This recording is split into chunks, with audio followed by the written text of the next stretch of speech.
नमस्कार दोस्तों, online YouTube channel पर आपका स्वागत है। दोस्तों, इससे पहले यानी पिछला हमने पढ़ा था 1833 का चार्टर एक्ट। उस चार्टर एक्ट के अंतर्गत है जो कंपनी का जो व्यापारिक अधिकार है उससे संबंधित बातें पढ़ी थी। अब हम पढ़ेंगे 1853 का चार्टर एक्ट है। और दोस्तों, चार्टर एक्टों की श्रेणिका में ये अंतिम चार्टर एक्ट है, यानी अंतिम चार्टर एक्ट जो माना जाता है कंपनी के लिए, वो इसी एक्ट को माना जाता है जिसको नाम दिया है 1853 का चार्टर एक्ट। यानी ब्रिटिश दमनकारी नीति में ये और मजबूती से पेश हुआ। तो ब्रिटिश सरकार के या ब्रिटेन के दमनकारी शासन मजबूती से पेश करने में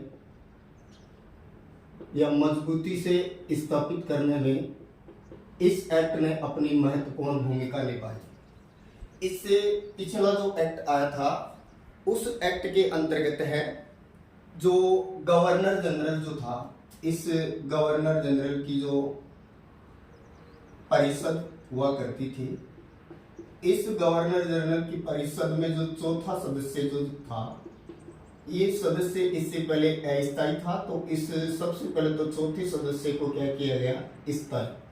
और याद रखिए दोस्तों, इसी के साथ में यहाँ 1854 में मैकाले समिति का भी गठन हुआ। मैकाले समिति का गठन हुआ।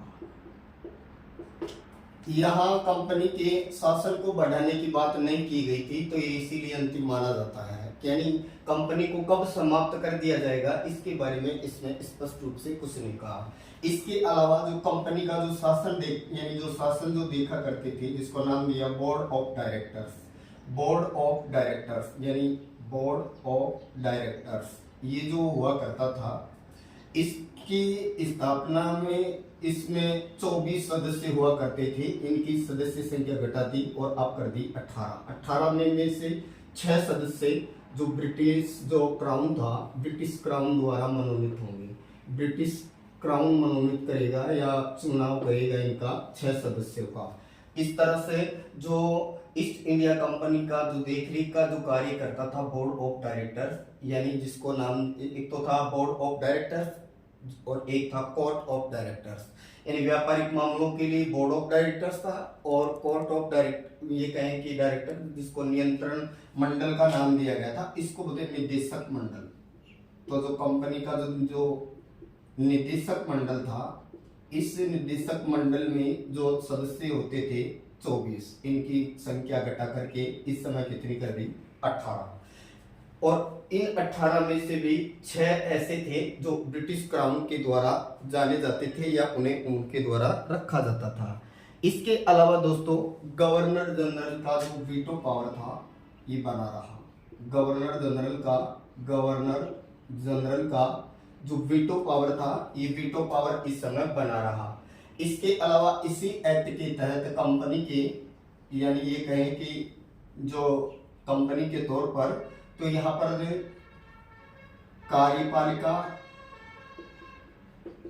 कार्यपालिका व विधायी शक्तियों को अलग किया गया। तो कार्यपालिका और जो विधायिका है, इनका जो पृथक्करण का जो कार्य मिलता है वो इसी एक्ट से संबंधित माना जाता है। तो दोस्तों, इसके अंतर्गत है गवर्नर जनरल की जो सदस्य यानी जो परिषद होती थी, उस परिषद के अंतर्गत इस एक्ट के तहत 6 अतिरिक्त सदस्य और जोड़ दिए। तो गवर्नर जनरल की जो परिषद हुआ करती थी उसमें 6 अतिरिक्त सदस्य और जोड़ दिए गए। इस तरह से गवर्नर जनरल की परिषद में अब कुल सदस्य 12 हो गए और इन्हीं केंद्रीय परिषद का नाम दिया गया, केंद्रीय परिषद। तो जो गवर्नर जनरल की जो परिषद यानी जो परिषद थी उसी को नाम दिया केंद्रीय परिषद का। इसमें 12 सदस्य थे। तो इस तरह से यहाँ कार्यपालिका और विधायी शक्तियों का पृथक्करण मिलता है। केंद्रीय जो परिषद है उसकी यहाँ पर बात की गई है। इसके अलावा गवर्नर जनरल की जो परिषद थी उसमें 6 अतिरिक्त सदस्य जोड़े गए थे, 2 और अतिरिक्त सदस्य थे ये जो दो अतिरिक्त सदस्य थे ये विधायी शक्तियों के निर्माण में अपनी भूमिका निभाते थे। तो दोस्तों ये था 1853 का चार्टर एक्ट, जो कि चार्टर एक्टों की श्रेणी में अंतिम रहा। इस एक्ट के तहत खुली प्रतियोगिताओं की जो बात की गई थी, कंपनी के लिए खुली प्रतियोगिताओं के आयोजन की बात भी की गई, अर्थात सिविल सेवकों के लिए अब खुली प्रतियोगिताओं का आयोजन किया जाएगा। पंथ धर्म के आधार पर किसी भी नागरिक के साथ में कंपनी में कोई भेदभाव नहीं किया जाएगा। तो यहाँ पर हम एक और बात जोड़ सकते हैं कि सिविल सेवकों के लिए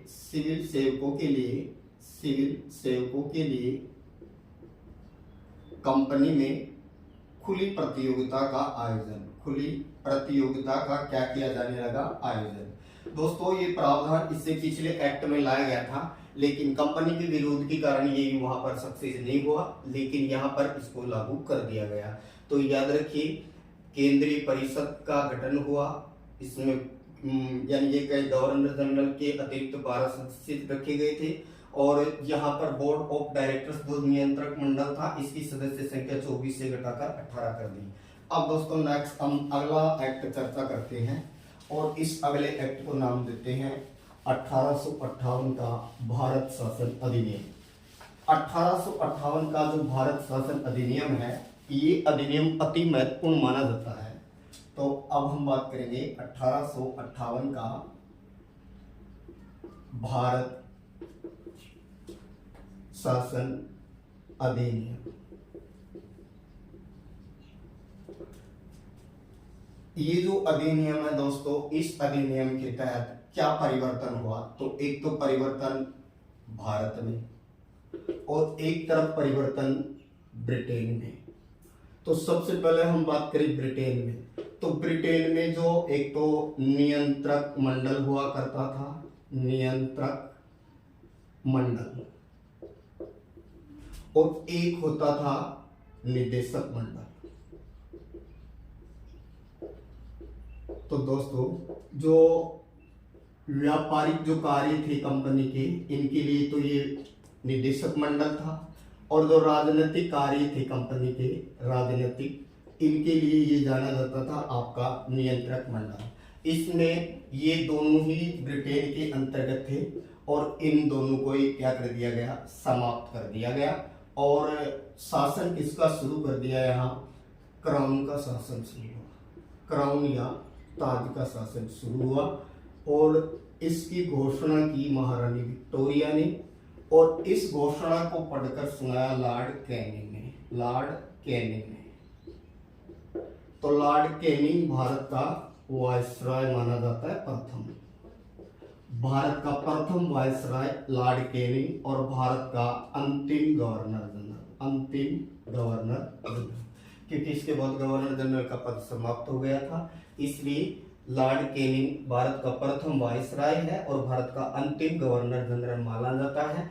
और इन्होंने इलाहाबाद में 1 नवंबर 1858 को एक घोषणा जो महारानी विक्टोरिया की थी, इसको पढ़ करके सुनाया था, जिसको कहा जाता है इलाहाबाद घोषणा, या कैनिंग की घोषणा, या महारानी विक्टोरिया की घोषणा। और इस घोषणा को हमारे पढ़े लिखे बुद्धिजीवियों ने मैग्ना कार्टा कहा था, मैग्ना कार्टा।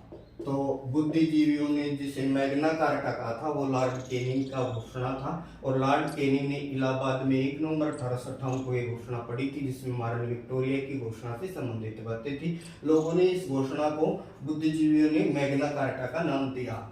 अब दोस्तों ये चीज यानी ये कहें कि ये भारत में गवर्नर जनरल का पद समाप्त हो गया, ये बात है। इसके अलावा जो भारत पर शासन करने के लिए अब ब्रिटेन में क्या किया गया, एक भारत सचिव बना, भारत सचिव का यहाँ पर बात की गई, और 15 इसके सदस्य बने। तो ये जो 15 जो सदस्य बने, ये भारत सचिव की भारत परिषद के थे, भारत परिषद, एक भारत परिषद बनी, ये भारत पर शासन करने के लिए थी। भारत पर सचिव का पद आया, भारत सचिव बना यानी इंडियन सेक्रेटरी बना, उसके लिए भारत परिषद बनी, उसमें 15 सदस्य रखे गए थे। दोस्तों ये प्रावधान रखा गया 1858 के एक्ट के तहत। तो ये कहें कि ये जो एक्ट है 1800, ये कंपनी के शासन को समाप्त करने के लिए जाना जाता है। तो कंपनी का शासन समाप्त। 1858 के एक्ट के तहत 57 में क्रांति हुई थी, 58 के एक्ट के तहत ईस्ट इंडिया कंपनी का शासन समाप्त कर दिया गया और ताज या क्राउन का शासन स्टार्ट हो गया।